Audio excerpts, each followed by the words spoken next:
krčisko a ty nožiska, to je pštrosné. O otvorených ústach to bolo aj v Batizovciach. S nápadom chovať pštrosy prišiel šéf tunajšieho družstva. Pred kolegami ale všetko tajil. Nevedeli až do poslednej chvíle, až keď to prišlo na dvor. Nechápavé pohľady a zvedavé priam filmové otázky nemali konca kraja. Na co pštros?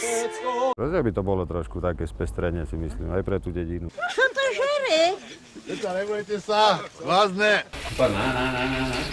Stačí aj normálne naše obilie, jačmeň, pšenice. Títo exoti majú exkluzívny výhľad na gerlách, vraj vydržia aj 20-stupňové mrazy a časom by z toho mohol byť slušný biznis. Údajne kilogram pštrosieho mäsa stojí na trhu od 20 do 25 eur. Niekomu chuťou pripomína hovädzie, iným divinu.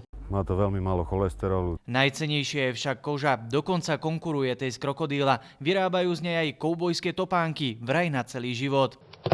So svojou povahou a 120 kilogramami by boli zdatným súperom aj v ringu a vedia rýchlo bežať 60 km za hodinu. Unikátny je aj ich tanec. Keď majú náladu, roztočia to všetky naraz. Tieto pštrosy ešte nevyvádzajú, sú to len mláďatá. Prvým úspechom na družstve bude, keď začnú znášať prvé megavajcia. Marek Vnenčák, televízia Markíza.